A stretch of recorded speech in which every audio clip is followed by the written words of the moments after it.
ऐसी वीडियो रोज देखने के लिए आप मेरे वीडियो को लाइक करें, इस पे कमेंट करें और अपने दोस्तों के साथ शेयर करें। और हाँ, अगर आप इस चैनल पे नए हैं तो इसे सब्सक्राइब करना ना भूलें। अनिका का सवाल सुनने के बाद अपने मन ही मन कुछ देर सोचने के बाद रोहित ने दबी हुई आवाज में अनिका की बात का जवाब देते हुए कहा, लॉ की मौत का राज जानने के लिए मैंने भी अपने लोगों को छानबीन करने के लिए भेजा था। तब मुझे पता चला कि जिन बच्चों को सालों पहले अगवा करके ह्यूमन एक्सपेरिमेंट के लिए इस्तेमाल किया गया था, उन बच्चों की उम्र 1 से लेकर 10 साल के बीच में थी। ज़्यादा छोटी उम्र के बच्चे इसलिए मारे गए क्योंकि पावर ड्रग के साइड इफेक्ट उनका शरीर बर्दाश्त कर सके उतना ताकतवर नहीं था, और जो बच्चे 10 साल के करीब की उम्र के थे वो इसलिए नहीं बच पाए क्योंकि उनके शरीर में जेनेटिक स्ट्रक्चर को तोड़ पाना पावर ड्रग के लिए काफ़ी मुश्किल था। और काफ़ी बड़े और दर्दनाक साइड इफेक्ट की वजह से वो बच्चे भी अपनी जान से हाथ धो बैठे। वो हजारों बच्चे जिन पर ह्यूमन एक्सपेरिमेंट हुआ था, उनमें से सिर्फ 5 बच्चे अब तक बच पाए थे, जिनमें से एक थी लॉ। बाकी के चारों यानी कि क्रिस्टोफर, आशीष, स्पेसी और शक्तिशाली गेंडा लगभग एक ही उम्र के थे, यानी कि आज उनकी उम्र 28 से लेकर 29 साल के करीब है। मगर लॉ इकलौती ऐसी थी जिसकी उम्र उन लोगों से कई ज्यादा थी। लॉ की उम्र तकरीबन 36 साल की थी। सारी छानबीन करने के बाद मुझे ये लगता है कि शायद उम्र का डिफरेंस ही उसकी मौत की वजह बना हो। हालांकि आशीष ने भी अनिका को 5 बचे हुए ह्यूमन एक्सपेरिमेंट सर्वाइवर्स के बारे में बताया था, मगर इतनी डिटेल में नहीं बताया था जितना आज रोहित ने बताया था। रोहित ने अपनी बात आगे बढ़ाते हुए कहा, अब आशीष और क्रिस्टोफर के बारे में तो तुम जानती ही हो, वो दोनों खतरनाक ऑर्गेनाइजेशन के लिए काम करते हैं। क्रिस्टोफर ने जब से लॉ को ऑर्गेनाइजेशन से आज़ाद किया था, तब से लेकर अब तक लॉ ने अपनी जिंदगी को संगीत के लिए समर्पित कर दिया था। बाकी बचा स्पेसी, इस दुनिया का सबसे मशहूर हैकर, वो हमेशा गुमनाम रहता था। अंधेरे में अपने आप को छुपाकर वो बड़े बड़े साइबर अटैक को अंजाम देता रहता था। शक्तिशाली गेंडा, जो अब रानी आलिसा का स्पेशल सिक्योरिटी गार्ड है। रोहित की पूरी बात सुनने के बाद अनिका मन ही मन कुछ सोचने लगी। अनिका अपनी उंगलियों को अपने सामने रखे टेबल पर टैप करने लगी। अनिका के चेहरे पर हैरानी देखकर रोहित ने अनिका से पूछा, क्या हुआ, क्या सोच रही हो तुम? अनिका ने एक लंबी सांस लेने के बाद रोहित से कहा, नहीं, कुछ नहीं। अच्छा, मुझे ये बताओ, इस शक्तिशाली गेंडे की असलियत के बारे में क्या रानी आलिसा या बड़ी रानी कुछ जानती हैं? इस बात पर अपना सर ना में हिलाते हुए रोहित ने कहा, नहीं नहीं, मुझे नहीं लगता कि ये उन दोनों में से किसी को शक्तिशाली गेंडे की असलियत के बारे में कुछ पता है। अनिका ने अपनी पीठ सीधी करते हुए रोहित से पूछा, इस बात को तुम इतनी यकीन के साथ कैसे कह सकते हो? रोहित ने इस सवाल का जवाब देते हुए कहा, देखो, मैंने जब छानबीन की तब मुझे ये पता चला कि लेबोरेटरी से फरार होने के बाद शक्तिशाली गेंडा बड़ी रानी के काफिले से टकरा गया था। बड़ी रानी और रानी आलिसा दोनों ही शक्तिशाली गेंडे को अस्पताल ले गए और उसका इलाज करवाया। शक्तिशाली गेंडे के शरीर में गजब की ताकत थी। 2 दिनों के अंदर गहरे से गहरे जख्म भर गए और डॉक्टरों ने इसे एक चमत्कार घोषित कर दिया। शक्तिशाली गेंडे की ताकत देखकर बड़ी रानी और रानी आलिसा काफी इम्प्रेस हो गए थे। कहीं न कहीं ये कहना गलत नहीं होगा कि पावर ड्रग की वजह से अगर उन 5 ह्यूमन एक्सपेरिमेंट सर्वाइवर्स में से किसी को सबसे ज्यादा फायदा पहुंचा था तो वो था शक्तिशाली गेंडे को। उसके शरीर में गजब की ताकत पैदा हो गई थी और इसी ताकत को देखते हुए बड़ी रानी ने ये फैसला लिया कि शक्तिशाली गेंडे को अपने क्लोज सिक्योरिटी गार्ड की टीम में शामिल कर लेगी। कुछ ही दिनों में शक्तिशाली गेंडे ने बड़ी रानी का भरोसा हासिल कर लिया और वही भरोसा अब रानी आलिसा को भी शक्तिशाली गेंडे पर है। देखा जाए तो भले ही शक्तिशाली गेंडा बड़ी रानी और रानी आलिसा की सिक्योरिटी करता है, मगर कहीं न कहीं बड़ी रानी और राजघराने से ताल्लुक होने की वजह से ही अब तक शक्तिशाली गेंडा बहुत सुरक्षित है, वरना क्रिस्टोफर और उसकी खतरनाक ऑर्गेनाइजेशन ने अभी तक शक्तिशाली गेंडे को अपने रास्ते से हटा दिया होता। रोहित की पूरी बात सुनने के बाद अनिका ने मन ही मन कुछ सोचकर रोहित से पूछा, जहाँ तक मैं तुम्हें जानती हूँ, तुम इस दुनिया के सबसे बेहतरीन बिजनेसमैन में से एक हो। लोगों को समझने की शक्ति तुमसे ज़्यादा शायद ही किसी में मैंने देखी है। अब जरा तुम ही मुझे बताओ, बड़ी रानी के महल के बेसमेंट में एक खतरनाक ऑर्गेनाइजेशन के हेड क्वार्टर का होना, शक्तिशाली गेंडे का बड़ी रानी के स्पेशल टीम में शामिल होना, क्या ये सारी चीजें तुम्हें कोई सिग्नल नहीं दिखा रही है? क्या तुम्हें नहीं लगता कि बड़ी रानी इन सारी चीजों के पीछे हो सकती हैं? रोहित ने तुरंत इस बात का जवाब देते हुए कहा, अरे नहीं नहीं, बड़ी रानी तो बेहद अच्छी हैं। अपनी रियासत के लिए, अपने देश के लिए, अपने पूरी इंसानी कौम के लिए उनके मन में बहुत ही प्यार है। मैं उन्हें अच्छी तरह से जानता हूँ, वो ऐसा नहीं कर सकती। अनिका ने तुरंत पलटकर इस बात का जवाब देते हुए कहा, और रानी आलिसा, उसके बारे में क्या कहोगे तुम? हो सकता है कि इन सारी चीजों के पीछे रानी आलिसा का हाथ हो, वही मास्टरमाइंड हो जो पावर ड्रग हासिल करने के पीछे और इस दुनिया पर राज करने के सपने देख रही हो। कुछ देर अपने मन ही मन कुछ सोचने के बाद रोहित ने कहा, ऐसा नहीं हो सकता। जरा तुम ही सोचो, रानी आलिसा तो अभी 30 साल की भी नहीं हुई है और इस खतरनाक ऑर्गेनाइजेशन को स्थापित हुए कई साल बीत चुके हैं। तुम्हारी माँ जब 20-22 साल की रही होगी तभी इस खतरनाक ऑर्गेनाइजेशन को स्थापित कर दिया गया था। अनिका ने पूरी बात सुनने के बाद रोहित से कहा, पता नहीं कि ये तुम्हारा विश्वास है रानी आलिसा के लिए या तुम्हारा प्यार। खैर जो भी है, मगर एक सच्चाई ये भी है कि खतरनाक ऑर्गेनाइजेशन का हेड क्वार्टर्स ठीक बड़ी रानी के राजमहल के बेसमेंट में बना हुआ है और ये बात बहुत ही अजीब है। तुम्हें क्या लगता है, कौन हो सकता है इस खतरनाक ऑर्गेनाइजेशन का मास्टरमाइंड जो महल में रहने के बावजूद इतनी खतरनाक ऑर्गेनाइजेशन को पूरी दुनिया की नज़रों से छुपाने में अब तक कामयाब रहा है? अनिका की पूरी बात सुनने के बाद रोहित ने अपने चेहरे पर अपना एक हाथ रखकर कहा, मुझे लगता है कि मैं उस शख्स को जानता हूँ जो इन सब के पीछे है। अनिका बड़े ही ध्यान से रोहित की बात सुनने लगी। रोहित ने अपनी बात आगे बढ़ाते हुए कहा, देखो मैं पूरी यकीन से तो नहीं कह सकता, मगर मुझे शक है कि बड़ी रानी की माँ इन सब के पीछे है। बड़ी रानी जब 25 साल की थी तब उनके पिताजी को, उस वक्त रियासत के राजा थे, उनकी मौत हो गई थी। राजा का कोई बेटा नहीं था। सभी लोगों को लगा कि राजा की पत्नी होने के नाते बड़ी रानी की मां को ही रानी बनाया जाएगा, लेकिन उस वक्त रॉयल फैमिली के बाकी मेंबर्स ने ये कहते हुए इस प्रस्ताव को टाल दिया कि उनकी उम्र कुछ 50 साल के करीब थी और आने वाले कुछ सालों में वो बूढ़ी हो जाएंगी, इसलिए राजा की सबसे छोटी बेटी को सिंहासन पर बिठाया जाए। उनकी रानी बनने की तमन्ना दिल ही में रह गई थी। हाँ, हालांकि उनकी बेटी को रानी जरूर बनाया गया था, मगर कहीं न कहीं उनका व्यक्तिगत सपना अधूरा रह गया। इस वक्त उनकी उम्र करीब 80 साल की है। उम्र ज्यादा होने की वजह से उनके हाथों से सिंहासन पहले ही छीन लिया गया था और ये बात उनकी जिंदगी का सबसे बड़ा रंज है। मैं दावे के साथ तो नहीं कह सकता कि खतरनाक ऑर्गेनाइजेशन की मास्टरमाइंड वही है, लेकिन अगर सारे डॉट्स को कनेक्ट किया जाए तो न चाहते हुए भी मेरा शक उनकी तरफ जाता है। देखो, एक बात तो तय है, अगर शक्तिशाली गेंडे ने भी 16 पावर ड्रग का आखिरी डोज ले लिया तो उसका शरीर इतना ताकतवर हो जाएगा कि उसकी उम्र कम से कम 200 साल की होगी। पावर ड्रग के इन फायदे के बारे में कई लोग अच्छी तरह से जानते हैं और हो सकता है कि बड़ी रानी की माँ भी इसके बारे में जानती हो। पावर ड्रग का इस्तेमाल उनकी उम्र और उनके शरीर की घटती हुई ताकत को पलट कर रख सकता है, बुढ़ापे को जवानी में बदल सकता है। हो सकता है पावर और सत्ता की लालच में उन्होंने ही ये सारी प्लानिंग की हो। ये सब कुछ सुनने के बाद अनिका ने अपना एक हाथ टेबल पर रखते हुए कहा, मगर ये कैसे हो सकता है? कोई इंसान इतना लंबा क्यों जीना चाहेगा?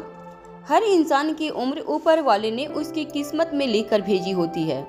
तकदीर से ज्यादा और वक्त से पहले कहाँ किसी को कुछ मिलता है। अनिका की बात पूरी होते ही रोहित ने धीमी आवाज में अनिका से कहा, तुम्हारी बात बिल्कुल सच है, मगर इस संसार में जो सुख ढूंढ रहा है वो अब तक जीना चाहता है तब तक उसे सुख मिल न जाए। और जो अपनी जिंदगी की असली खुशी पा चुका है वो उस खुशी को दोगुनी करने के लिए अपनी उम्र बढ़ाना चाहता है।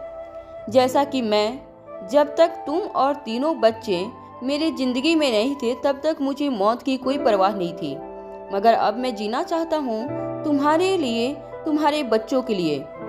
तुम लोगों को मैं मुस्कुराता हुआ देखना चाहता हूँ, बच्चों को बड़ा होते हुए देखना चाहता हूँ, उनकी शादी होते हुए देखना चाहता हूँ, फिर उनके बच्चों को बड़ा होते हुए देखना चाहता हूँ और उनकी भी शादियाँ देखना चाहता हूँ।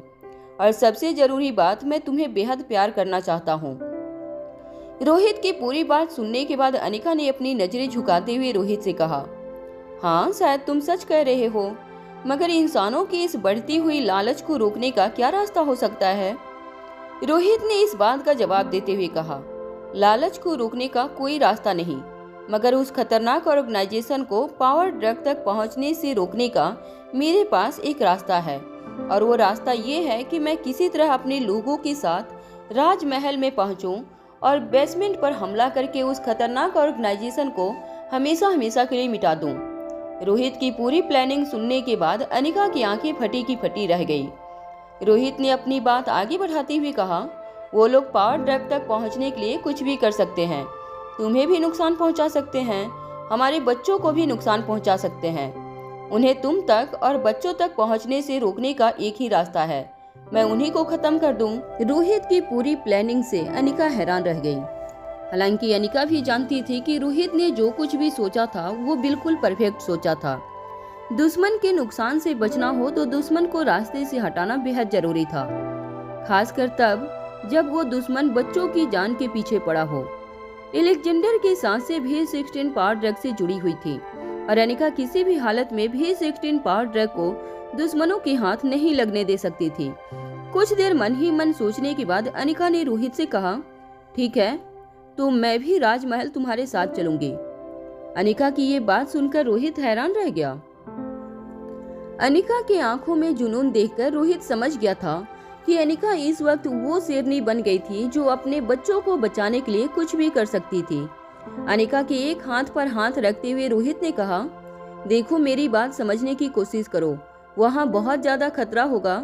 मैंने तो सोचा था कि अगर वहाँ मुझे कुछ हो जाता है तो कम से कम तीनों बच्चों की देखभाल करने के लिए तुम रहोगी। जरा प्रैक्टिकल होकर सोचो, अगर हम दोनों को ही वहाँ कुछ हो गया तो फिर बच्चों के लिए कौन होगा? मुझे नहीं लगता कि तुम्हें इतना बड़ा खतरा मोल लेना चाहिए। रोहित की बातें सुनने के बाद अनिका बस कुछ देर तक रोहित की आंखों में आंखें डालकर देखती रही। रोहित समझ नहीं पा रहा था कि आखिर अनिका उसकी बात का कोई रिएक्शन क्यों नहीं दे रही थी। कुछ देर बाद अनिका ने रोहित से पूछा, तुम मुझसे कहीं कुछ छुपा तो नहीं रहे हो? रोहित इस बात को सुनकर जरा सा चौंक गया, मगर अपने चेहरे के एक्सप्रेशन संभालते हुए रोहित ने मुस्कुराते हुए अनिका से कहा, नहीं, मैं कुछ नहीं छुपा रहा तुमसे। मैं जो कुछ भी प्लान कर रहा हूँ मैंने तुमसे सब कुछ बता दिया, और आखिर तुमसे छुपाकर मैं क्या करूँगा? मेरी पूरी की पूरी जिंदगी तुम्हारे सामने एक खुली किताब की तरह है। रोहित की ये बात सुनकर अनिका ने सिर्फ हाँ में अपना सर हिला दिया था। रोहित अनिका का ये रिएक्शन देखकर समझ नहीं पा रही थी कि वो उसकी बातों से कन्विंस हुई भी थी या नहीं। कुछ ही देर में एक नौकर ने टेबल पर डिनर सजा दिया। अनिका ने अपना खाना पूरा करने के बाद अपना मास्क पहन लिया और वहां से जाने के लिए निकलने लगी। तभी पीछे से रोहित ने अनिका का हाथ पकड़ लिया और कहा, अरे कहाँ जा रही हो तुम? तुम्हें बॉडीगार्ड्स को अलॉट किए हुए कमरे में जाने की कोई जरूरत नहीं है। तुम मेरे साथ मेरे कमरे में रुकोगी। अनिका ने अपना हाथ झटकते हुए रोहित से कहा, बिल्कुल नहीं, मैं तुम्हारी बॉडीगार्ड हूँ, ये रिश्ता हमेशा याद रखना। रोहित आंखों में प्यार लिए बड़े ही रोमांटिकली अनिका के पास जाकर उनके कानों में धीरे से कहने लगा, हाँ मैं अच्छी तरह से जानता हूँ कि तुम मेरी क्लोज बॉडीगार्ड हो, तो करीब से मेरी बॉडीगार्ड को गार्ड करना तुम्हारे फर्ज है, तो चलो मेरे साथ। रोहित के कंधे पर हाथ रखकर उसे धीरे से पीछे धकेलते हुए अनिका ने कहा, कोई जरूरत नहीं है, ये मत भूलो कि इस वक्त लोगों की नजरें हम पर जमी हुई है। हमारी एक भूल हमारी पूरी प्लानिंग बर्बाद कर सकती है। हालांकि अनिका की बात सुनने के बाद रोहित के चेहरे पर मायूसी साफ नजर आने लगी थी, मगर रोहित समझ सकता था कि अनिका क्या कहना चाहती थी। और इस वक्त रोहित की प्लानिंग से अलेक्जेंडर की जिंदगी जुड़ी हुई थी। वो अलेक्जेंडर की जिंदगी से किसी भी तरह का खिलवाड़ नहीं होने दे सकता था। अनिका जैसे ही उस बंगले से बाहर निकली, अनिका ने देखा कि मेन गेट के ठीक बाहर अब्दुल खड़ा था। हालांकि अब्दुल के अंदर जो कुछ भी चल रहा था वो नजर तो नहीं आ रहा था, मगर अब्दुल को वहां देखकर अनिका इतना समझ चुकी थी कि अब्दुल जरूर ये जानने की कोशिश कर रहा था कि अंदर आखिर चल क्या रहा था। ब्लैक कैट को अपने बॉस के बंगले से बाहर निकलते हुए देखकर अब्दुल ने भी चैन की सांस ली। अनिका बाकी गार्ड्स को जो क्वार्टर अलॉट किए गए थे वहीं अपने कमरे में चली गई। सुबह 8 बजे शहर की एक एम्बेसडर नाम की 7 स्टार होटल में रानी आलिशा, रोहित मारवा यानी कि द किंग और इंग्लैंड के प्रेसिडेंट्स की मीटिंग रखी गई थी। रोहित के क्लोज बॉडीगार्ड होने के नाते अनिका यानी कि ब्लैक कैट भी रोहित के पीछे पीछे प्राइवेट कमरे में दाखिल हुई। फॉर्मल इंट्रोडक्शन के बाद प्रेसिडेंट्स ने किंग के साथ अलग अलग बिजनेस पॉलिसीज डिस्कस की। किंग को अपनी कंट्री में बिजनेस एक्सप्लेनेशन की परमिशन देने के बाद प्रेसिडेंट ने किंग के आने वाले दिनों में एम्प्लॉयमेंट बढ़ाने के लिए क्या स्ट्रेटजी मिनिस्ट्री लेवल पर करना चाहिए, इसके बारे में डिस्कशन किया। अनिका की तेज नजरें लगातार रोहित को सर्व कर रही वेट्रेस पर जमी हुई थी। अनिका ये देखकर हैरान थी कि अब तक रोहित को जो भी पानी या सॉफ्ट ड्रिंक सर्व किया गया था वो सारे के सारे सर्विंग करने वाले वेटर्स लड़कियां थी। सारी वेट्रेस ने शॉर्ट कपड़े पहने हुए थे और सबसे ज्यादा हैरान करने वाली बात ये थी कि सारी की सारी लड़कियां बेहद खूबसूरत थी। उन्हें देखकर ऐसा लग रहा था कि जैसे वो किसी फिल्म की हीरोइन थी या कोई ग्लैमरस सुपर मॉडल। अनिका जानती थी कि ये मीटिंग काफी अहम थी और इतनी वीवीआईपी मीटिंग के लिए अक्सर वेस्ट सर्विंग स्टाफ को बुलाया जाता था, मगर ये कैसे हो सकता था कि रोहित जो भी अटेंडेंस सर्व कर रहा था वो बेहद खूबसूरत लड़की थी। न सिर्फ उन लोगों ने काफी शॉर्ट कपड़े पहने हुए थे, बल्कि सारी की सारी लड़कियां रोहित के सामने झुक कर बड़े ही प्यार से मुस्कुरा रही थी। उन्हें देखकर ऐसा लग रहा था जैसे वो लोग रोहित को रिझाने की कोशिश कर रही थी। रोहित जब इंग्लैंड के प्रेसिडेंट्स के साथ बिजनेस पॉलिसीज डिस्कस कर रहा था, तब अनिका ने अपने सर्विंग स्टाफ पर जमा रखी थी। हालांकि अनिका उन लड़कियों की हरकतें देखकर काफी हैरान थी। अनिका ये नहीं जानती थी कि उन लड़कियों को गवर्नमेंट ऑफिशियल टॉम ने जानबूझकर रोहित को यानी कि द किंग को रिझाने के लिए भेजा था। टॉम ने खास तौर पर पहले ही जिस 7 स्टार होटल में मीटिंग रखी जाने वाली थी वहां के मैनेजर से कहकर देश की एक से एक सुपर मॉडल को सर्विंग स्टाफ की यूनिफॉर्म में तैयार करवा दिया था।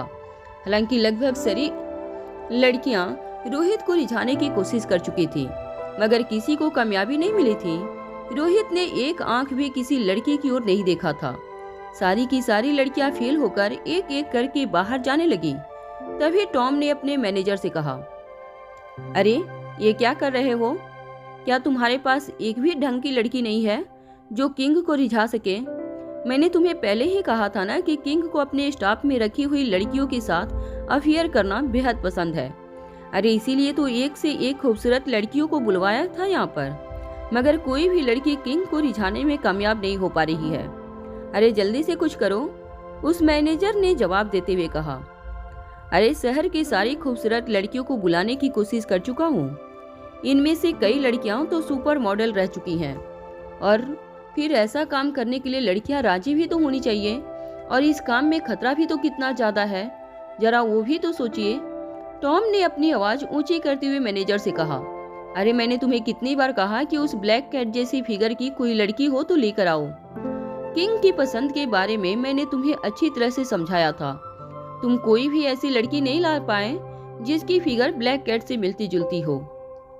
मैनेजर को टॉम की बातें सुनकर खुद शर्मिंदगी महसूस हो रही थी, मगर मैनेजर जानता था कि टॉम एक सरकारी ऑफिसर था और देश के प्रेसिडेंट की प्राइवेट मीटिंग का जिम्मा टॉम को दिया गया था। इसलिए वो मैनेजर भी टीम के सामने कोई आर्गुमेंट नहीं कर पाया और चुपचाप वहां से चला गया। रोहित एक काफी शॉर्ट बिजनेसमैन था। उसकी बिजनेस पॉलिसी और स्ट्रेटजी काफी सटीक थी। प्रेसिडेंट रोहित की सारी स्ट्रेटजी से काफी खुश हो गए। रोहित की सारी बिजनेस पॉलिसी को अप्रूवल देने के बाद रोहित यानी कि मिस्टर किंग को सी ऑफ करने के लिए प्रेसिडेंट और रानी आलिशा दोनों ही मीटिंग रूम से बाहर आए। अनिका भी उन सबके पीछे पीछे मीटिंग रूम से बाहर निकल गई। रूम से बाहर निकलने के बाद प्रेसिडेंट ने रोहित के साथ हाथ मिलाते हुए कहा, तो मिस्टर किंग, उम्मीद करता हूं कि आप अशरफ यूनिवर्सिटी के एनुअल फंक्शन में जरूर पधारेंगे। रोहित ने अपना सर झुकाते हुए कहा, माफ कीजिएगा, मैं किसी भी प्राइवेट फंक्शन को अटेंड नहीं कर सकता। इस वक्त मेरा शेड्यूल काफी टाइट चल रहा है। प्रेसिडेंट ने उसके बाद एक कई इम्पोर्टेंट ऑर्गेनाइजेशन के फंक्शन की इनविटेशन रोहित यानी कि द किंग के सामने रखे, मगर रोहित ने सारे इनविटेशन को रिजेक्ट कर दिया। रानी आलिशा अच्छी तरह से जानती थी कि रोहित इतनी आसानी से कहीं जाने वाले लोगों में से नहीं था। इससे पहले कि रोहित अपना फाइनल गुड बाय कहकर वहां से चला जाए, रानी आलिशा ने रोहित से हाथ मिलाते हुए कहा, तो कोई बात नहीं, मगर कल एनटीटी के चेयरपर्सन के महल में जरूर मिलेंगे। मैंने सुना है कि तुम्हारी मंगेतर भी इस वक्त वहीं पर है। कई दिनों से मैं भी नहीं मिली हूँ अनिका से। मैं भी देखना चाहती हूँ कि अचानक वेट लूज करने के बाद वो लगती कैसी है। वो क्या है ना, ऐसे ऑपरेशंस के बाद शरीर में काफी बदलाव आ जाते हैं और एक औरत होने के नाते इस तरह के बदलाव अक्सर कई बीमारियों को भी जन्म देते हैं। मगर क्या है ना कि आजकल तो लोगों को बस किसी भी तरह वेट लूज करना है। मगर मेरा तो सभी से कहना है कि अगर वेट लूज करना है तो सही खाओ, सही वक्त पर सो और सही एक्सरसाइज करो। मैंने भी अपनी फिटनेस मेंटेन करने के लिए काफी मेहनत की है, मगर आजकल की लड़कियों को तो मेहनत करने में मानती ही नहीं। बस अपने शरीर से चर्बी निकालने के लिए पहुंच गई हॉस्पिटल और आधे घंटे में अपना वजन घटा लिया। मगर इस तरह की टेक्निक से वजन घटाना कभी न कभी शरीर को काफी तकलीफ पहुंचाता है। प्रेसिडेंट भी रानी आलिशा की बात से काफी इम्प्रेस हुए थे। उन्होंने रानी आलिशा की बात का स्वागत करते हुए कहा, जी हाँ, और इसीलिए तो हमारे देश में भी अब योगा दिवस इतनी धूमधाम से मनाया जाता है। आखिर योगा डे भी तो आप ही के देश भारत की दी हुई देन है और आज देखो पूरी दुनिया के सर पर योगा करने का एक जुनून सवार हो गया है। हालांकि रोहित को इन सारी बातों में बिल्कुल इंटरेस्ट नहीं था और रोहित के चेहरे से रानी आलिशा को ये बात साफ पता चल रही थी। इसलिए प्रेसिडेंट की बात काटते हुए रानी आलिशा ने रोहित से कहा, अगर आपको लेट हो रहा है तो आप जा सकते हैं, मगर कल जरूर मिलेंगे। रोहित से ये कहने के बाद रोहित के ठीक बगल में खड़ी ब्लैक कैट की ओर देखकर रानी आलिशा ने कहा, मुझे लगता है कि तुम्हें जरा किंग से दूरी मेंटेन करनी चाहिए। अगर किंग से हर वक्त इतनी चिपक कर रहोगी तो किंग की मंगेतर को ये बात बिल्कुल रास नहीं आएगी और तुम उसे जानती नहीं हो, वो बेहद खतरनाक औरत है। अगर कल तुम्हारा उससे मुकाबला हो गया तो फिर तुम्हें बच कर रहना होगा। मैं तो कहती हूँ कि तुम आज ही अपनी ड्यूटी को आखिरी ड्यूटी मान लो। तुम मेरी टीम कभी भी ज्वाइन कर सकती हो, मेरे दरवाजे तुम्हारे लिए हमेशा खुले हैं। मगर किंग के इतनी करीबी रहोगी तो तुम्हारे लिए काफी बड़ी मुश्किलें खड़ी हो सकती है। कल तुम्हारा मुकाबला सीधे किंग की होने वाली पत्नी और उसके 3 बच्चों की मां से होने वाला है। जैसे ही अनिका यानी कि ब्लैक कैट ने बाहर जाने के लिए अपने कदम बढ़ाए, एक वेट्रेस जिसने लंबे हिल्स पहन रखी थी और हाथ में ट्रे पकड़ रखी थी, वो चलकर अनिका की तरफ आ रही थी। अचानक ही उनके हिल का बैलेंस बिगड़ा और उसके हाथ से जो ट्रे पकड़ रखी थी वो धड़ाम से जमीन पर जा गिरी। उस वेट्रेस का बैलेंस बिगड़ने की वजह से उसके दोनों हाथ हवा में लहराने लगे। उस लड़की को देखकर अनिका को ये फील हो रहा था कि इतने सुपर ग्लैमरस मॉडल होने के बावजूद आज भी उन्हें कैट वॉक ठीक से करना नहीं आता था। उसकी चाल को देखकर अनिका को ये लग रहा था कि उससे बेहतर कैट वॉक तो वो खुद कर सकती थी। जब अनिका ये सब कुछ मन ही मन सोच रही थी, तब अचानक ही उस लड़की के लहराते हाथ अनिका के मास्क पर पड़े। अपने आप को गिरने से बचाने के लिए उस लड़की ने अनिका के कंधे और मास्क पर अपने हाथों की पकड़ मजबूत कर ली। ऐसा लग रहा था कि किसी भी वक्त उस लड़की के हाथ से अनिका का मास्क उतर जाएगा। सभी लोग देखना चाहते थे कि आखिर ब्लैक कैट रियल लाइफ में दिखती कैसी है। आसपास खड़े सभी लोगों की नजरें अनिका के चेहरे की ओर जम गई थी। जैसे ही सबको ऐसा लग रहा था कि उस लड़की के हाथ से किसी भी वक्त ब्लैक कैट का मास्क उतरा जाएगा, तभी अचानक उस लड़की के पेट पर जोर की एक लात पड़ी। और वो लड़की 6 फीट ऊपर हवा में उछलकर ब्लैक कैट से दूर जा गिरी। ये किक इतनी जोर की थी कि उस लड़की के मुंह से खून निकलने लगा। सभी लोग हवा में उछल रही लड़की का ये नजारा देखकर काफी हैरान रह गए, मगर उससे भी ज्यादा दंग लोग तब हुए जब उन्हें ये एहसास हुआ कि उस लड़की के पेट पर जिसने लात मारी थी वो ब्लैक कैट नहीं बल्कि खुद किंग था। किंग ने अपना एक हाथ ब्लैक कैट के कंधे पर रखा हुआ था और किंग की एक टांग अभी भी हवा में नजर आ रही थी। उस लड़की को लात मारने के बाद किंग की आंखें सीधे टॉम पर जा गिरी। टॉम अचानक ही अपनी जगह से हड़बड़ाकर पीछे चला गया। अपने दोनों हाथ हवा में लहराते हुए टॉम किंग की ओर देखकर कहने लगा, आप फिक्र मत कीजिए किंग, मैं अभी देखता हूँ कि ये लड़की कौन है और मैं आपको एश्योर करता हूँ कि इसके खिलाफ स्ट्रिक्ट एक्शन ली जाए। अपना पांव नीचे करते हुए किंग ने भारी आवाज में टॉम से कहा, मेरे सेक्रेटरी के साथ कांटेक्ट में रहना, वो तुमसे पूछता रहेगा कि आखिर इस लड़की को तुमने क्या सजा दी। किंग ने जब ये बात कही तब किंग के सामने खड़ा अब्दुल भी काफी हैरान रह गया। अब्दुल अच्छी तरह से जानता था कि उसका बॉस छोटी मोटी गलतियों को हमेशा माफ कर दिया करता था, मगर आज एक लड़की पर अटैक करके उसे सजा भी दी जाएगी, ये बात अब्दुल को कुछ हजम नहीं हो रही थी। अब्दुल और चिराग दोनों ही हैरान होकर किंग को देखते रहे। जब अब्दुल ने चिराग की ओर देखा तो उसकी आंखों में चिराग ने पढ़ लिया था कि वो क्या कहना चाहता था। अब्दुल आंखों ही आंखों में चिराग से पूछ रहा था कि ब्लैक कैट को किंग की सिक्योरिटी के लिए रखा गया था, मगर यहाँ देखकर तो ऐसा लग रहा था जैसे किंग ब्लैक कैट की सिक्योरिटी के लिए रखा गया हो। इस वक्त रोहित को देखकर ऐसा लग रहा था जैसे वो ब्लैक कैट का सिक्योरिटी गार्ड हो। दर्द से जमीन पर गिरी लड़की को तड़पता हुआ देखकर कहीं न कहीं चिराग को उसके लिए सिंपैथी महसूस हो रही थी। उस लड़की को जरूर टॉम ने इंस्ट्रक्शन दिया था ताकि वो किंग के साथ अपनी नजदीकियां बढ़ा सके, मगर जब उस लड़की के सारे पैतरे नाकाम हो गए तब उस लड़की को अचानक ही ब्लैक कैट के लिए ईर्ष्या महसूस होने लगी। वो देखना चाहती थी कि आखिर नकाब के पीछे छिपा चेहरा कितना खूबसूरत था, जो इतना रिझाने के बावजूद किंग उस लड़की के रूप में एक पल के लिए भी नजरें जमाने को तैयार नहीं था। गवर्नमेंट ऑफिशियल टॉम ने अटकती हुई आवाज में किंग से कहा, मैं जरूर इस मामले की तह तक पहुंचने की कोशिश करूंगा। मैं देखता हूं कि इस लड़की को यहां पर किसने भेजा है और क्या इरादा था इस लड़की का आपसे नजदीकियां बढ़ाने का। आप बिल्कुल फिक्र मत कीजिए, हमारी सिक्योरिटी में आप बिल्कुल सुरक्षित हैं। हालांकि टॉम की इस बातों पर किंग पर कोई असर नहीं हो रहा था। किंग की आंखों में काफी गुस्सा नजर आ रहा था।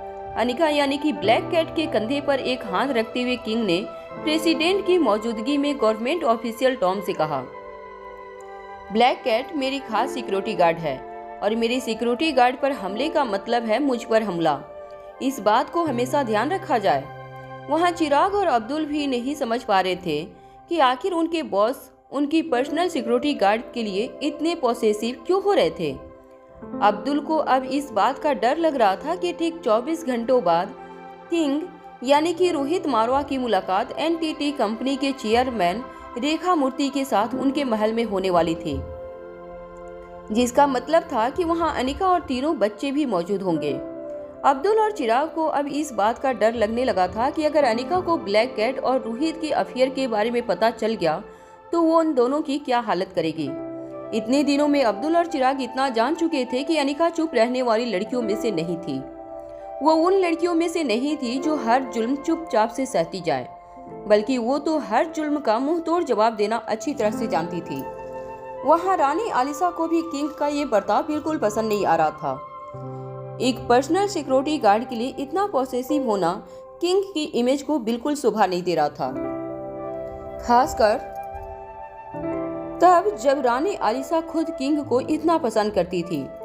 कहीं न कहीं अब तक रानी आलिसा ने इस बात को तो हजम कर लिया था कि किंग अब अनिका से प्यार करता था, मगर अब किंग खुलेआम सबके सामने अपनी ही पर्सनल बॉडीगार्ड ब्लैक कैट के लिए इतना पॉसेसिव और प्रोटेक्टिव था।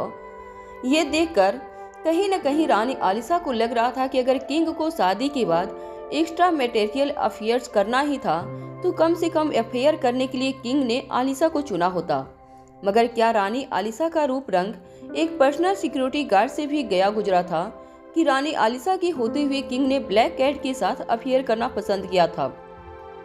एक औरत होने के नाते आलिसा को ब्लैक कैट के लिए काफी जलन महसूस हो रही थी, मगर उसने अपने चेहरे के एक्सप्रेशंस को कंट्रोल किया और किंग को सी ऑफ करने के लिए पार्किंग लॉट तक किंग को एस्कॉर्ट करती हुए चली आई।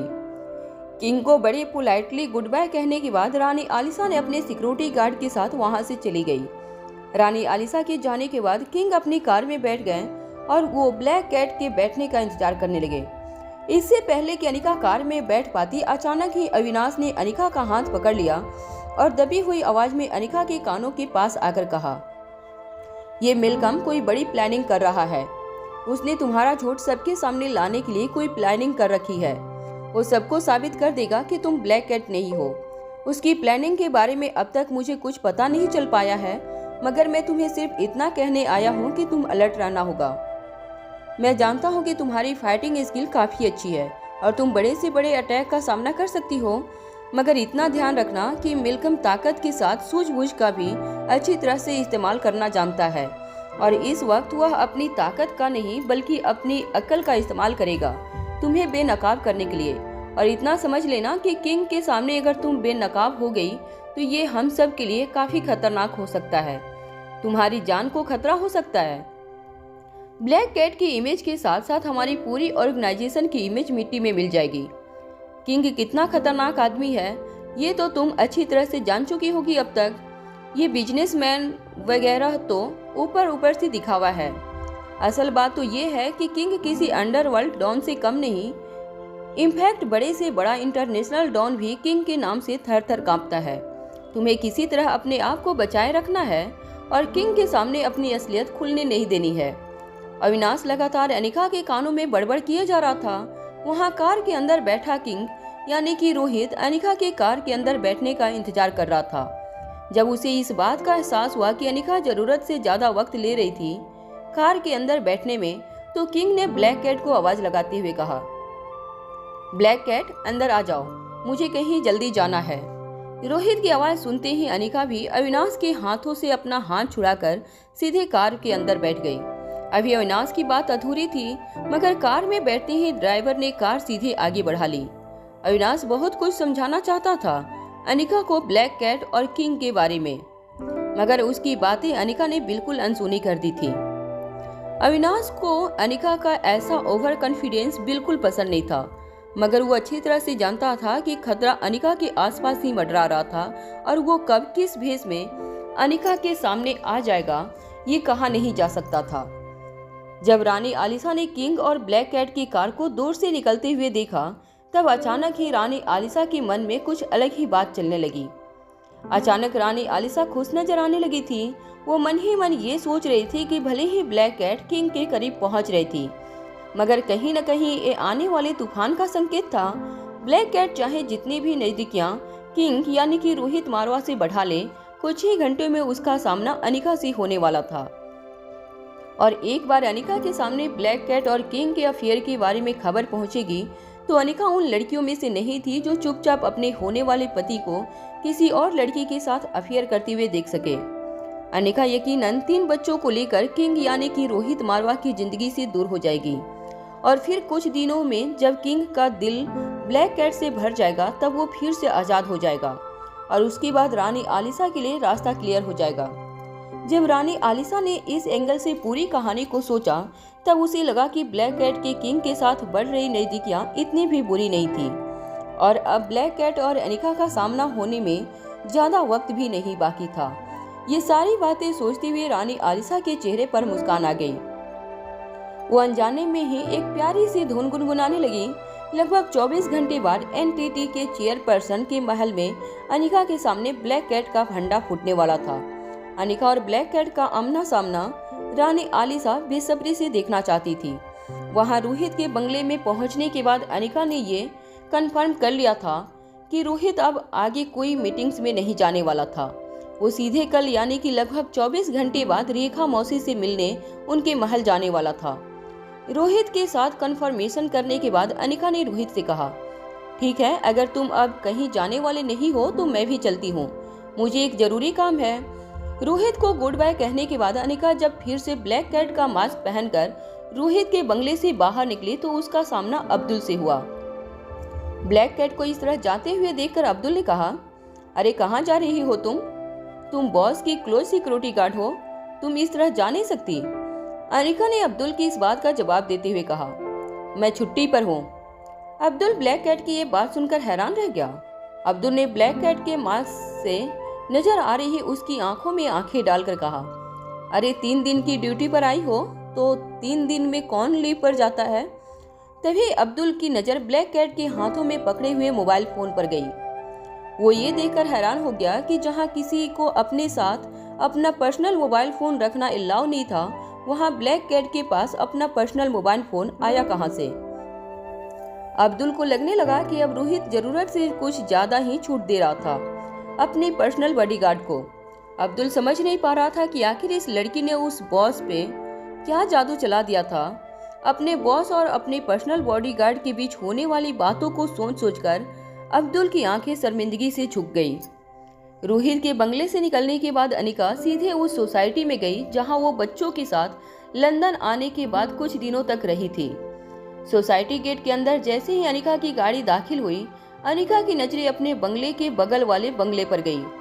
बंगले के बरामदे में खड़ी सुस्मिता रीना को बंगले के अंदर जाने के लिए मना रही थी, मगर रीना जिसके कपड़े फटे हुए लग रहे थे और बाल पूरी तरह से बिखरे हुए लग रहे थे, वो अंदर जाने के लिए राजी नहीं थी। रीना बार बार अपना एक हाथ अपने बालों में घुमा रही थी। रीना की हालत देखकर अनिका समझ चुकी थी कि रीना पूरी तरह से अपना मानसिक संतुलन खो चुकी थी। अनिका को कार से उतरता हुआ देखकर सुस्मिता दंग रह गई। जैसे ही अनिका कार से उतर के रीना के बंगले के बरामदे में आई, सुस्मिता ने अनिका की ओर देखकर कहा, मैडम आप तो जानती हैं ना कि इसके माँ बाप के साथ क्या हुआ है। इसके फॉस्टर पिता ने जब इसका शारीरिक शोषण करने की कोशिश की तो इसकी माँ ने उन्हें रोका और बदले में इसके फॉस्टर पिता ने इसकी फॉस्टर माता की जान ले ली। उससे भी बुरी बात ये हुई कि ये बेचारी पूरी तरह से अपना मानसिक संतुलन गवा बैठी है। कब से यहाँ पर खड़ी खड़ी सुकेश के आने का इंतजार कर रही है। अब इसे कौन समझाए कि सुकेश इसे धोखा देकर भाग चुका है।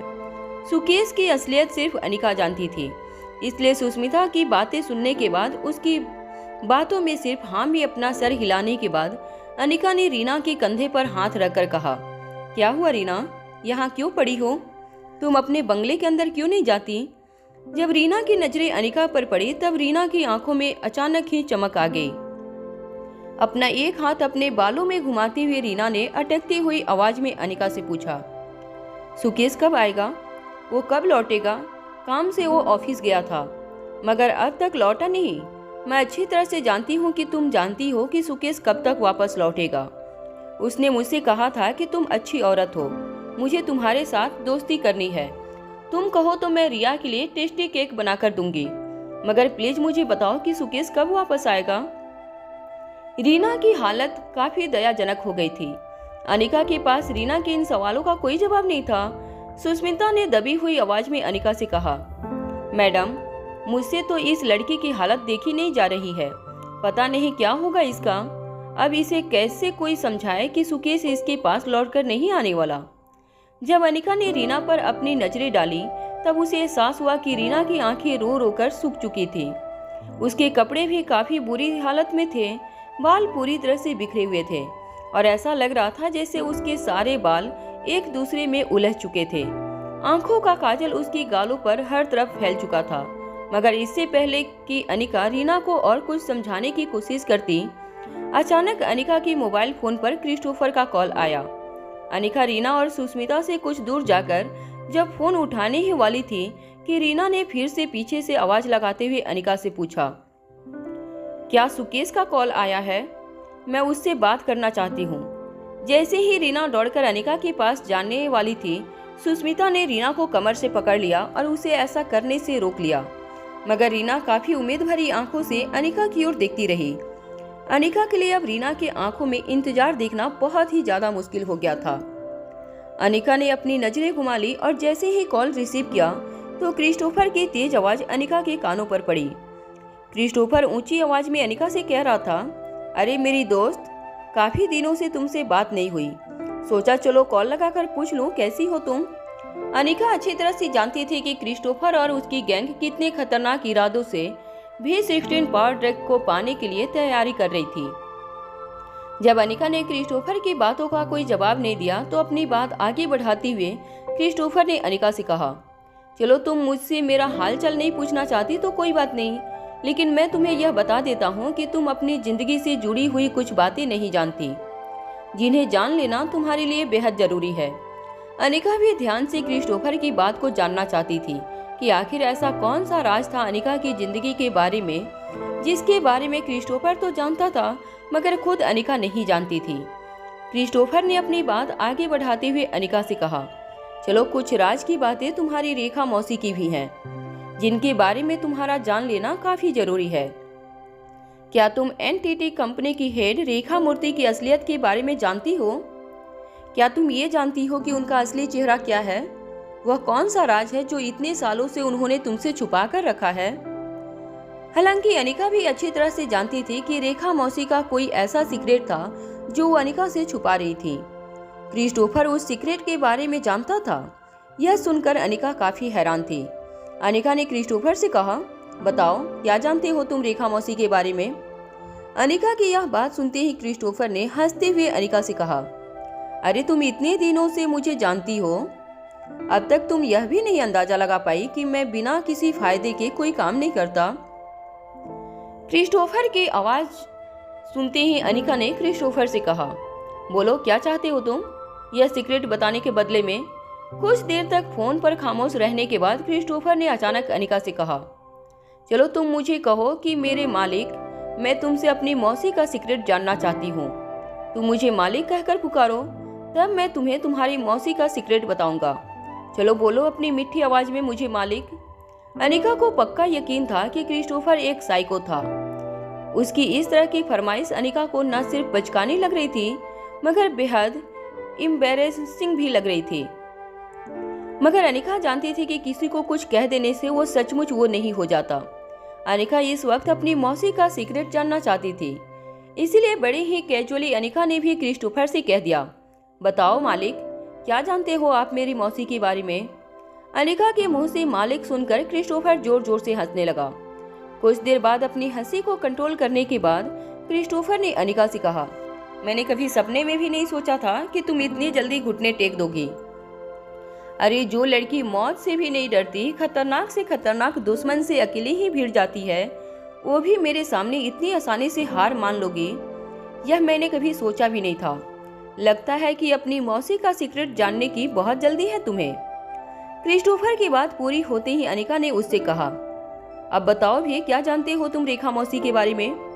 क्रिस्टोफर ने फोन पर सीटी बजाते हुए अनिका से कहा, अरे भाई इतनी आसानी से नहीं, इतने जल्दी नहीं। तुम अगर अपनी मौसी की जिंदगी से जुड़ी हुई सबसे बड़ी सीक्रेट जानना चाहती हो तो मुझे वो भी 16 पावर ड्रग का आखिरी डोज दे दो और अपनी मौसी की सीक्रेट जान लो। क्रिस्टोफर ने जो कंडीशन अनिका के सामने रखी थी वो सुनकर अनिका समझ गई थी कि क्रिस्टोफर उसे रेखा मौसी का सीक्रेट बताने वाला नहीं था। अनिका खुद भी ये बात जानती थी कि रेखा मौसी जरूर अनिका से कोई बहुत बड़ी बात छुपा रही थी। रेखा मौसी अनिका के सामने जो थी वो असल जिंदगी में नहीं थी। उनका असली चेहरा कुछ और था।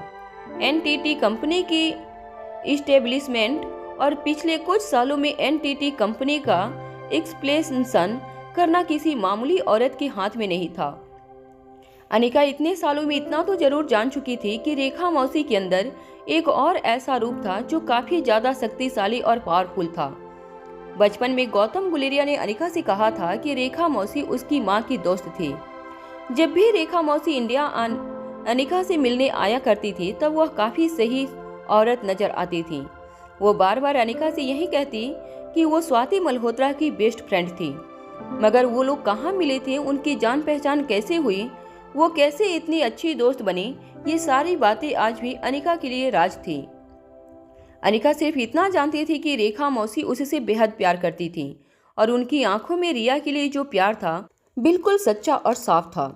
3 बच्चों को जन्म देने के बाद जब अनिका पूरी तरह से टूट गई थी और जब आर्यन भी किडनैप कर लिया गया था तब रेखा मौसी जबरदस्ती अनिका को अपने साथ ले गई थी। उनके साथ बिताए हुए 5-6 सालों में अनिका ने रेखा मौसी के बारे में इतना तो जान लिया था कि रेखा मौसी अनिका से बेहद लगाव रखती थी, मगर वो अपनी पर्सनल लाइफ में खुश नहीं थी। सारा दिन वो शराब के नशे में धूत रहती थी। शराब की बोतल को उनके हाथ से निकाल पाना बेहद मुश्किल था। मगर जैसे जैसे रेखा मौसी का लगाव रिया की तरफ बढ़ता गया, उनकी पर्सनल जिंदगी में भी खुशियां लौटने लगी और शराब की लत भी धीरे धीरे कम होने लगी थी। मगर आज भी अनिका के लिए यह बात काफी हैरान करने वाली थी कि आखिर रेखा मौसी एनटीटी कंपनी की मुखिया कैसे बनी। अनिका के लिए यह बात आज भी राज ही थी कि रेखा मौसी की असलियत आइडेंटिटी क्या थी, वो कौन थी, वो क्या करती थी और उनका असली चेहरा क्या था। जब अनिका यह सब कुछ सोच ही रही थी कि क्रिस्टोफर की आवाज फिर से अनिका के कानों पर पड़ी। तो क्रिस्टोफर ने अनिका से कहा, कम ऑन, इतना क्या सोच रही हो? तुम्हारी मौसी भी रियल आइडेंटिटी जानने के बदले में यह तो बहुत ही छोटी सी कीमत है। मैं अच्छी तरह से जानता हूँ कि तुम्हारे पास भी 16 पावर ड्रग की 2 डोज मौजूद है। एक डोज तुम अपने बेटे के लिए इस्तेमाल करोगी, अरे फिर दूसरे डोज का क्या करोगी? मुझे दे दो। देखो, मैं तुमसे वादा कर रहा हूँ कि अगर तुम मुझे वो डोज दे देती हो तो मैं भी भविष्य में तुम्हारी काफी मदद करूँगा। इस तरह से हम दोनों इस दुनिया के सबसे ताकतवर लोग हो जाएंगे। सौदा बुरा नहीं रहेगा, वरना तुम तो अच्छी तरह से जानती हो कि आज नहीं तो कल वह शक्तिशाली गेंडा तुमसे भी 16 पावर ड्रग छीन कर रहेगा। वो जितना खतरनाक दिखता है उससे भी काफी ज्यादा खतरनाक उसका दिमाग है। उसके दिल में इमोशन नाम की कोई जगह नहीं है। और तुम ही सोचो, क्या तुम उसके साथ इतनी आसानी से बात कर सकती हो जितनी आसानी से तुम मेरे साथ बात करती हो? अरे लोगों ने मुझे और मेरे ऑर्गेनाइजेशन को यूं ही बदनाम कर रखा है। अरे हम खतरनाक काम करते जरूर हैं, मगर हमारे सीने के अंदर इंसान का दिल धड़कता है। अनिका क्रिस्टोफर की ऐसी बातों में फंसने वाली नहीं थी। अनिका अच्छी तरह से जानती थी कि क्रिस्टोफर की ऑर्गेनाइजेशन कितनी खतरनाक थी। यह वही ऑर्गेनाइजेशन थी जिसकी वजह से स्वाति मल्होत्रा की जान गई थी। और वैसे भी इतनी आसानी से अनिका भी 16 पावर ड्रग का दूसरा डोज किसी को नहीं देने वाली थी। खास तौर पर तब जब उसे पता था कि उसके इस्तेमाल करने वाला शख्स उसके इस्तेमाल के बाद पूरी दुनिया का दुश्मन बन जाएगा। दरअसल अनिका दोनों ही डोज अलेक्जेंडर के लिए सुरक्षित रखना चाहती थी, क्योंकि वह नहीं जानती थी कि डोज को 1 महीने तक संभाल कर रखने के बाद कहीं ऐसा न हो कि दोनों में से एक डोज खराब हो जाए। या ये भी हो सकता है कि अलेक्जेंडर को एक से ज्यादा डोज की जरूरत पड़े। जब क्रिस्टोफर ने देखा कि अनिका फोन पर कुछ नहीं कह रही थी, तब अनिका की खामोशी पढ़ते हुए क्रिस्टोफर अनिका से कहा, तुम सोचती बहुत हो लड़की, बिल्कुल तुम्हारी माँ पर गई हो। मैंने भी सुना है कि तुम्हारी माँ भी बहुत सोचा करती थी और इसीलिए आज तक ये भी 16 पावर ड्रग मुझसे और मेरी खतरनाक ऑर्गेनाइजेशन से इतने दिनों तक दूर रहा। क्या लंबी सोच रखती थी तुम्हारी माँ। लेकिन अगर तुम अपनी माँ का बदला मुझसे लेना चाहती हो तो तुम गलत कर रही हो। तुम्हारी माँ की जान हमने नहीं ली है, बस हमारी ऑर्गेनाइजेशन का डर उसे जीने नहीं दे रहा था। उसने हमें धोखा दिया और बदले में हमारे डर ने उसकी जान ली। मगर अब तुम्हारे पास मौका है कि तुम अपनी माँ की गलती को न दोहराओ। हमसे हाथ मिला लो, यह सौदा बुरा नहीं है। एक डोज तुम रखो, अपने बेटे की जान बचाओ और दूसरा डोज मुझे दे दो, और उसके बाद मैं तुमसे वादा करता हूँ कि हम दोनों मिलकर इस दुनिया पर राज करेंगे। अनिका के लिए क्रिस्टोफर की बातें अब बर्दाश्त से बाहर हो रही थी। अनिका ने अचानक ही क्रिस्टोफर का फोन डिस्कनेक्ट कर दिया। फोन डिस्कनेक्ट करने के बाद अनिका ने पीछे मुड़कर जब देखा तो उसने देखा कि रीना अभी भी बड़ी ही उम्मीद से अनिका की ओर देख रही थी। अनिका धीरे धीरे चलकर रीना के पास गई। जब अनिका ने रीना की ओर अपना हाथ बढ़ाया तो रीना ने ठीक बगल में खड़ी सुस्मिता यह देखकर हैरान हो गई थी कि धीरे धीरे रीना ने अपना हाथ अनिका के हाथ में रख दिया। यह इतने दिनों में पहली बार था जब रीना ने किसी पर अपना इतना भरोसा दिखाया था। अनिका रीना का हाथ पकड़कर उसे बंगले के अंदर ले गई। अनिका को महसूस हुआ कि रीना का हाथ काफी गर्म था। जब अनिका ने मुड़कर अपने पीछे चल रही सुस्मिता की ओर देखा तो सुस्मिता ने दबी हुई आवाज में अनिका से कहा, 2 दिनों से बाहर ठंड में कांप रही है, अंदर जाने का नाम ही नहीं ले रही थी। मुझे लगता है कि उसे अब इस दुनिया में अगर सबसे ज्यादा किसी पर भरोसा है तो वह तुम पर है। तुम्हारे कहने पर वह 2 दिनों में पहली बार घर के अंदर कदम रख रही है। रात में बरामदे में इतनी ठंड हो जाती है कि ठंड के मारे सड़क पर जानवर भी दिखाई नहीं देते। मगर सुकेश के वापस लौटने की उम्मीद में रीना पूरी रात बरामदे में खड़ी रहती है। अब अनिका को रीना पर काफी ज्यादा दया आ रही थी। अनिका ने बड़े ही आराम से रीना को बिस्तर पर लेटाकर कहा, तुम अभी कुछ देर के लिए आराम करो, मैं बाहर खड़ी सुकेश का इंतजार करती हूँ। अनिका की बात सुनकर रीना ने धीरे से अपनी आंखें बंद कर ली। रीना को कंबल उड़ाने के बाद अनिका ने कुछ दवाइयाँ लेकर सुस्मिता को दवाइयाँ बाजार से लाने के लिए कहा। रीना के बंगले से बाहर निकलने से पहले अनिका ने सुस्मिता से कहा, तुम एक काम करो, रीना को दवाई दो, वो ठीक हो जाएगी। उसके बाद उसे रेखा मौसी की महल भिजवा दो। जब अनिका ने यह बात सुस्मिता से कही तब आधी बेहोशी की हालत में रीना ने अनिका की बात सुनकर कहा, मैं कहीं नहीं जाऊंगी, सुकेश यहीं पर आएगा, मुझे उसका इंतजार यहीं पर करना होगा। रीना के माथे पर हाथ रखते हुए अनिका ने रीना से कहा, तुम्हें वहाँ बहुत मजा आएगा, वहाँ रिया तुम्हारा इंतजार कर रही है। रिया का नाम सुनते ही रीना के चेहरे पर मुस्कुराहट आ गई। दबी हुई आवाज में रीना अनिका से कहने लगी, तब तो मैं उसके लिए केक भी बनाऊंगी, उसे मेरे हाथों की केक बहुत पसंद है। अनिका भी बड़े ही प्यार से रीना का माथा थपथपाने लगी। कुछ ही देर में रीना ने फिर से अपनी आंख बंद कर ली। जब अनिका रीना के बंगले से बाहर निकलकर अपनी कार में बैठी तब अनिका ने देखा कि उसके मोबाइल स्क्रीन पर आशीष का नंबर फ्लैश हो रहा था। कॉल कनेक्ट होते ही आशीष ने अनिका से कहा, क्रिस्टोफर ने तुम्हें जो ऑफर दी है उस ऑफर को कभी मत एक्सेप्ट करना। क्रिस्टोफर अपने फायदे के लिए किसी को भी नुकसान पहुंचा सकता है, उसकी किसी बात पर विश्वास नहीं किया जा सकता है। हालांकि यह बात अनिका भी अच्छी तरह से जानती थी, मगर अनिका क्रिस्टोफर की पर्सनल लाइफ के बारे में कुछ नहीं जानती थी, ना ही जानना चाहती थी। अनिका के लिए एक क्रिस्टोफर सिर्फ एक खतरनाक दुश्मन था, वो दुश्मन जिसकी खतरनाक ऑर्गेनाइजेशन ने पहले तो अनिका की मां की जान ली थी और अब अलेक्जेंडर की जान के पीछे हाथ धोकर पड़े थे। क्रिस्टोफर की खतरनाक ऑर्गेनाइजेशन ने हजारों बच्चों की जान की कुर्बानियां दी थी। अनिका के लिए एक क्रिस्टोफर किसी राक्षस से कम नहीं था। आशीष ने अपनी बात आगे बढ़ाते हुए कहा, देखो अनिका, मैं तुम्हें एक बात बताना चाहता हूँ, यह क्रिस्टोफर इतना बेरहम है और इमोशनल लेस क्यों है, उसकी एक बहुत बड़ी वजह है। क्रिस्टोफर के पापा ने ही ऑर्गेनाइजेशन की स्थापना की थी। क्रिस्टोफर के 9 भाई और 8 बहनें थे। क्रिस्टोफर सबसे छोटा था, मगर फिर भी आज इस खतरनाक ऑर्गेनाइजेशन का हेड क्रिस्टोफर क्यों है, पता है तुम्हें? क्योंकि क्रिस्टोफर के सारे भाई बहन मर चुके हैं, बाकी सारे तो बहुत पहले ही ह्यूमन एक्सपेरिमेंट का शिकार हो चुके हैं। एक अकेली रश्मि जिंदा थी जो कुछ ही दिनों पहले एक एक्सीडेंट में मारी गई। मगर यह बात सभी लोग अच्छी तरह से जानते हैं कि रश्मि को मारने वाला और कोई नहीं बल्कि खुद क्रिस्टोफर था। क्रिस्टोफर के लिए कोई रिश्ते मायने नहीं रखते, उसके लिए हर रिश्ता एक सौदा है। किसी रिश्ते में इमोशनल की कोई जगह नहीं है। जो इंसान अपने भाई बहनों के साथ इस तरह का बर्ताव कर सकता है, वो दुनिया में बाकी लोगों के साथ क्या कर सकता है, इसके बारे में तुम अंदाजा लगा सकती हो। हाँ, मैं अब तक बचा हूँ, इसके पीछे एक बहुत बड़ा कारण है, क्योंकि बचपन में कई बार मैंने क्रिस्टोफर की जान बचाई थी, जिसकी वजह से आज तक क्रिस्टोफर मुझसे दोस्ती निभा रहा है। लेकिन अगर उसे फायदा होगा तो वो मुझे भी बलि का बकरा बनाने में पीछे नहीं हटेगा। ये बात मैं भी अच्छी तरह से जानता हूँ। तुमने क्रिस्टोफर का कॉल डिस्कनेक्ट कर दिया।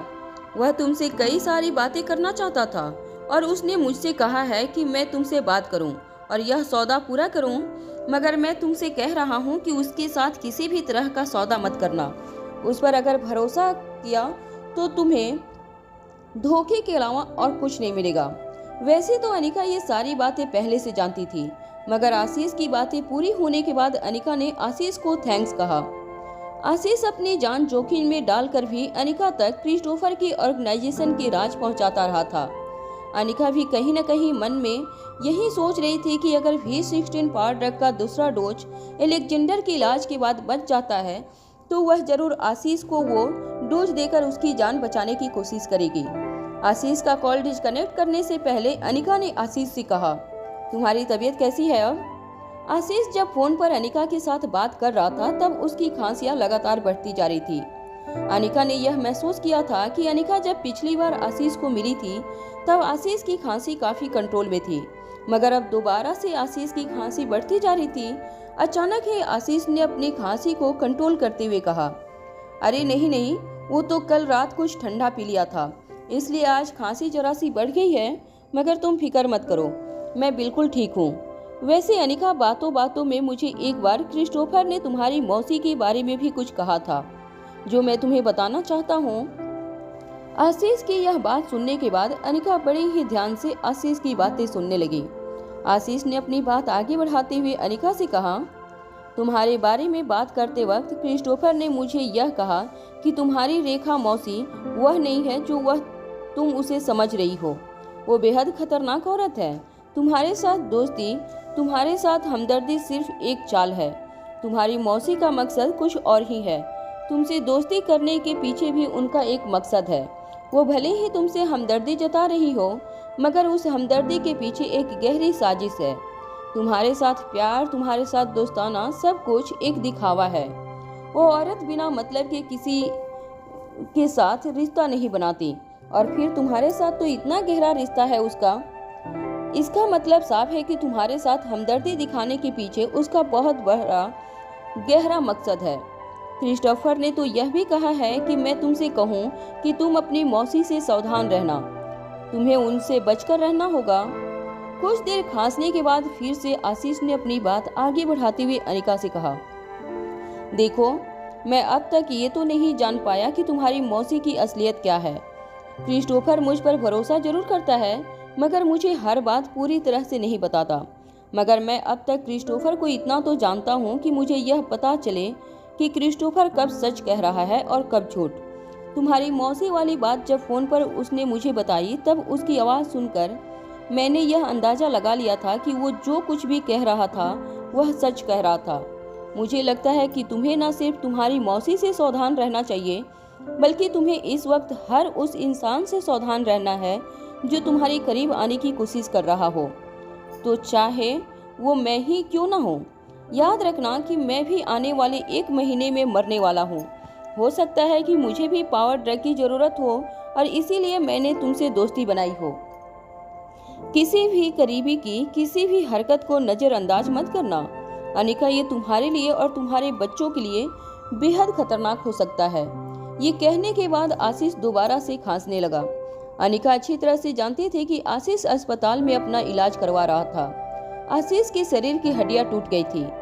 आशीष ने शक्तिशाली गेंडे से मुकाबला करके अनिका को बचाया था, और अब अपनी जिंदगी के आखिरी मकाम में आशीष अस्पताल में लेटा हुआ अपनी मौत का इंतजार कर रहा था। अनिका ने दबी हुई आवाज में आशीष से पूछा, तुम कैसा महसूस कर रहे हो? अपनी खांसी पर कंट्रोल पाते हुए आशीष ने अनिका से कहा ना मैंने तुमसे, अगले 1 महीने तक तो मैं नहीं मरूंगा, मैं जिंदा हूँ कुछ दिनों तक। कुछ देर फोन पर खामोश रहने के बाद अनिका ने आशीष से कहा, ठीक है, फोन रखती हूँ, बाय, अपना ख्याल रखना। जैसे ही अनिका फोन रखने वाली थी, आशीष ने अनिका से कहा, देखो, मैं तुमसे कुछ कहना चाहता हूँ। अनिका ने तुरंत अपनी उंगली फोन के डिस्कनेक्ट बटन से हटा ली और आशीष से कहा, हाँ बोलो, क्या कहना चाहती हो? आशीष ने तेज सांसें लेते हुए अनिका से कहा, देखो तुम। यह कहने के बाद आशीष ने अपने मुंह से निकल रहे शब्दों को रोक लिया और बात घुमाते हुए अनिका से कहा, कुछ नहीं, चलो अपना ख्याल रखना और अलर्ट रहना। यह कहने के बाद आशीष ने फोन डिस्कनेक्ट कर दिया। अनिका जान चुकी थी कि आशीष जरूर उससे कोई जरूरी बात कहना चाहता था, मगर आशीष ने अपने आप को रोक लिया था। अनिका ये भी जान चुकी थी कि अब आशीष के पास वक्त बहुत कम था। आशीष का लंग कैंसर अपने आखिरी स्टेज तक पहुंच चुका था। अनिका के लिए आशीष के साथ एक बार बात करना बेहद जरूरी था, इसलिए अनिका अपनी कार ड्राइव करके सीधे उस हॉस्पिटल चली गई जहां आशीष को एडमिट किया गया था। जब अनिका उस अस्पताल पहुंची जहां पर आशीष को एडमिट किया गया था, तब अनिका सीधे उस वार्ड में चली गई जहां आशीष की ट्रीटमेंट चल रही थी। अनिका ने वार्ड में पहुंचते ही देखा कि आशीष अपने बिस्तर पर लेटा हुआ था। उसकी आंखें बंद थी। आशीष को देखकर ही अंदाजा लगाया जा सकता था कि वह गहरी नींद में सोया था। अनिका ने आशीष की अटेंडिंग नर्स से पूछा, अब कैसी हालत है इस पेशेंट की? वह नर्स अच्छी तरह से जानती थी कि वह इस वक्त जिसके साथ बात कर रही थी वह देश विदेश में काफी नाम कर चुकी डॉक्टर अमृता थी। उस नर्स ने खुद आशीष की सर्जरी के वक्त अनिका को असिस्ट किया था, इसलिए अनिका को पूरा केस समझाते हुए उस नर्स ने कहा, पेशेंट की बॉडी पर काफी जख्म लगे थे। वैसे तो जख्म काफ़ी हद तक भर चुके हैं, मगर आज भी ड्रेसिंग करते वक्त उन्हें बहुत दर्द महसूस होता है। वैसे तो उनका शरीर बाकी लोगों के मुकाबले काफ़ी अच्छा रिस्पांस दिखा रहा है ट्रीटमेंट पर, मगर शरीर के जख्म कुछ इतने गहरे हैं, उनका दर्द कम होने का नाम ही नहीं ले रहा है। स्पेशली जब भी उनकी ड्रेसिंग बदलने के लिए डॉक्टर आते हैं, तब उन्हें काफ़ी दर्द महसूस होता है। उनका दर्द उनकी आंखों से हम देख पाते हैं, मगर हमारे हाथ में कुछ नहीं है, हम कुछ नहीं कर सकते। उन्हें बार बार सीडेटिव भी नहीं दे सकते हैं, क्योंकि आप तो अच्छी तरह से जानती हैं इतनी ज़्यादा सीडेटिव देना इस वक्त उनके लिए बेहद खतरनाक हो सकता है। मगर एक बात माननी पड़ेगी, यह पेशेंट बाकी पेशेंट की तरह ड्रेसिंग बदलते वक्त बिल्कुल परेशान नहीं करते। हम लोगों के साथ पूरी तरह से कोऑपरेट करते हैं, ये जानते हुए कि ड्रेसिंग बदलने में जो 10 मिनट लगने वाले हैं और उन 10 मिनट में उन्हें काफ़ी दर्द महसूस होने वाला था। ये बात सुनते ही अनिका ने उस नर्स से पूछा, अपना दर्द कम करने के लिए क्या करते हैं वो? उस नर्स ने अनिका की बात का जवाब देते हुए कहा, हमने हर बार नोटिस किया है कि जब भी हम उनकी ड्रेसिंग बदलने के लिए आते हैं, वो अपने कानों में अपने ब्लूटूथ लगा लेते हैं और कोई म्यूजिक सुनते हैं। वो कहते हैं कि म्यूजिक सुनने से उन्हें दर्द का एहसास नहीं होता। अनिका भी ये बात अच्छी तरह से जानती थी कि म्यूजिक काफ़ी हद तक इंसान के दर्द को कम कर सकता है, मगर म्यूजिक की वजह से भारी दर्द भी कम हो सकता है। यह बात अनिका के लिए भी शॉकिंग थी। नर्स ने आशीष डोगरा की फाइल अनिका को थमाई और वहां से चली गई। अनिका ने ध्यान से आशीष की पूरी मेडिकल फाइल पढ़ी। धीरे धीरे आशीष की टूटी हुई हड्डियों में रिकवरी होने लगी थी। ये बात फाइल से साफ पता चल रही थी। अनिका ने बिस्तर पर लेटे आशीष की ओर जब देखा, तब उसने नोटिस किया कि आशीष गहरी नींद में सोया हुआ था। उसके कानों में ब्लूटूथ लगे थे, मगर चेहरे पर हल्की सी मुस्कान थी। अनिका धीरे से चलकर आशीष के बिस्तर के पास गई। आशीष की बाकी हेल्थ रीडिंग की काफ़ी नॉर्मल थी। अनिका को आशीष के कानों में रखे हुए हेडफोन को देखकर काफ़ी हैरानी हो रही थी। अनिका को जानना था कि आखिर ऐसा कौन सा म्यूजिक आशीष सुनता था जिससे उसका दर्द कम हो जाता था। अभी अनिका यह सब कुछ सोच ही रही थी कि अचानक आशीष ने करवट बदली और उसके कान से एक ब्लूटूथ ईयरपीस सीधा गिरकर अनिका के पांव के पास एक टेबल से टकराया। म्यूजिक सुनने के लिए जब अनिका ने वो ब्लूटूथ पीस उठाकर अपने कानों से लगाया, तब ब्लूटूथ से निकल रही आवाज़ सुनकर अनिका हैरान रह गई।